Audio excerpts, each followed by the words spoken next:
ছবি আমরা দেখলাম যে হামলার পর পুলিশকে তথ্য যেমনটা আমরা জানতে পাচ্ছি এবং সরবেরিয়ায় যেখানে 3 ইডি আধিকারিক আক্রান্ত হয়েছে সংবাদ মাধ্যম। কিন্তু সরাসরি চলে যাব আমাদের প্রতিনিধির কাছে। তার আগে যে ছবি আপনাদের দেখাচ্ছি যে সরবেরিয়াতে যে তুলকালাম পরিস্থিতির সৃষ্টি হলো, সেখানে আসল নিয়মটা কি, ঠিক কি হয়েছিল, সরাসরি চলে যাব। অভিজিৎ চন্দ্র রয়েছে আমার সঙ্গে, অভিজিতের কাছ থেকে জানবো। অভিজিৎ, এক্ষেত্রে নিয়ম ঠিক কি আর কি হয়েছিল?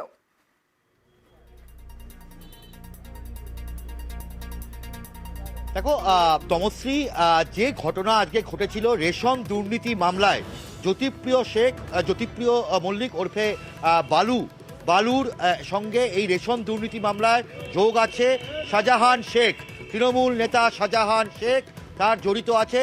এই সন্দেহে, এই অভিযোগে আজকে এনফোর্সমেন্ট ডাইরেক্টরেটের আধিকারিকরা কেন্দ্রীয় বাহিনীর জওয়ানদের নিয়ে সেই শাহজাহান শেখের বাড়ি তল্লাশি করতে যায় এবং সেই বাড়ি তল্লাশি করতে যাওয়ার সময় তারা দেখেন বাড়িতে তালা ঝুলছে এবং বারবার করে ডাকাডাকি করার পরেও শাহজাহান শেখের বাড়ির কোনো সদস্য বা পরিবারের কোনো সদস্যকে দেখতে না পেয়ে তারা তালা ভাঙতে যায়। আর এখানেই উঠছে প্রশ্ন, এখানে শাহজাহান শেখের অনুগামীরা, তৃণমূল কংগ্রেসের সমর্থকরা, তাদের অভিযোগ যে জোর করে ইডি এবং কেন্দ্রীয় বাহিনীর জওয়ানরা বাড়ির দখল নিতে চাইছিল, সেই কারণে তারা বিক্ষোভ দেখায়। এবং নিয়ম যদি বলা হয়, এক্ষেত্রে নিয়ম বলতে এনফোর্সমেন্ট ডাইরেক্টরেটের আধিকারিকরা অবশ্যই স্থানীয় প্রশাসনকে জানানো উচিত ছিল, কারণ এই ক্ষেত্রে এই শাহজাহান শেখ এলাকায় অত্যন্ত প্রভাবশালী একজন ব্যক্তি এবং বলা যেতে পারে বাঘে গরুতে এক ঘাটে জল খায়। সেই শাহজাহান শেখের বাড়িতে এইভাবে ইডির তল্লাশি, ইডির অভিযান, এবং সেই কারণেই গোটা পরিস্থিতি মুহূর্তের মধ্যে উত্তপ্ত হয়ে ওঠে, অগ্নিগর্ভ পরিস্থিতি হয়ে ওঠে। একের পর এক এনফোর্সমেন্ট ডাইরেক্টরেটের গাড়ি ভাঙচুর করা হয়, সংবাদ মাধ্যমের গাড়ি নির্বিচারে ভাঙচুর করা হয়, রিপোর্টার, ক্যামেরাম্যান, ড্রাইভার কাউকে রেয়াত করা হয়নি, নির্বিচারে তাদেরকে মারধর করা হয়। এমনকি এনফোর্সমেন্ট ডাইরেক্টরেটের আধিকারিক, ইডির আধিকারিকদেরকেও মারধর করা হয়, কেন্দ্রীয় বাহিনীর জওয়ানদেরকে ঠেলে সরিয়ে দেওয়া হয়, কারণ যে সংখ্যায় কেন্দ্রীয় বাহিনীর জওয়ান বা সিআরপিএফ ছিল তাদের পক্ষে এই বিশাল উন্মুক্ত জনতাকে বাধা দেওয়া এক প্রকার অসম্ভব ছিল।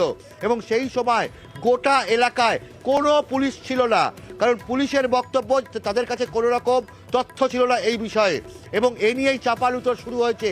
এখনো পর্যন্ত গোটা এলাকা থমথমে, এবং বলা যেতে পারে যে সরবেরিয়া বাজার এলাকা প্রায় হাজার হাজার মানুষ থাকে এই সময়, এই সন্ধ্যেবেলায়, সেখানে এখন প্রায় বন্ধের পরিস্থিতি ধারণ করেছে।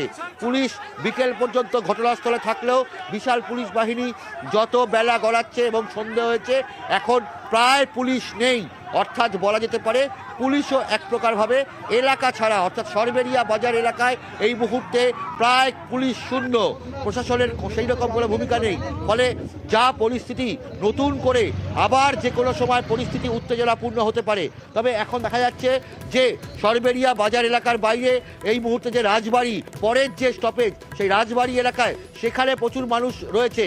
তবে প্রত্যেকে মানে একটা আশঙ্কার ছায়া, আতঙ্কের মুখ প্রত্যেকের এতে, কারণ ব্যবসা বাণিজ্য, এলাকার ব্যবসা বাণিজ্য সমস্ত কিছু ক্ষতিগ্রস্ত হচ্ছে। যে ঘটনা ঘটেছে সেই ঘটনার জেরে অন্যদিন যে পরিমাণে মানুষ থাকে এবং এই আপাত শান্তিপ্রিয় এই এলাকায় যেভাবে এই ঘটনা ঘটেছে, তাতে ফলাই যেতে পারে স্থানীয় মানুষ অত্যন্তই আতঙ্কিত। এবং সেই কারণে তোমার মাধ্যমে সেই ছবি আমরা দেখলাম। আর পুলিশ সুপার জবি থমাস তিনি দাবি করছেন যে 8:20 মেল আসে থানায়। অ্যাকচুয়ালি এটা প্রবলেমই এটাই ছিল, এরকম একটা law and order is state subject, এরকম একটা জায়গা যাবার সময় একটু লোকাল থানার সাথে কোঅর্ডিনেট করে যাবাটা উচিত ছিল। এই ইনফরমেশনটা আমরা যা পেয়েছিলাম একটু লেট করে পেয়েছিলাম, ওই জন্যে আমরা ওখানে যেতে যেতে একটু দেরি হয়েছিল। পুলিশের সামনে ঘটনা হওয়া নাই, যতগুলো ওখানে ইনসিডেন্ট হয়েছিল পুলিশ যাবার আগে ওখানে হয়েছে। পুলিশ যাবার সঙ্গে সঙ্গে যতগুলো লোক ছিল সবাইকে আমরা রেস্কিউ করে ওখান থেকে সেফ পাসেজ করেছি। প্রায় সন্ধে হয়ে গেল, এখনো কাউকে আইডেন্টিফাই করা গেল না। আমরা ওটা চলছে, সবকিছু লিগাল অ্যাকশন চলছে।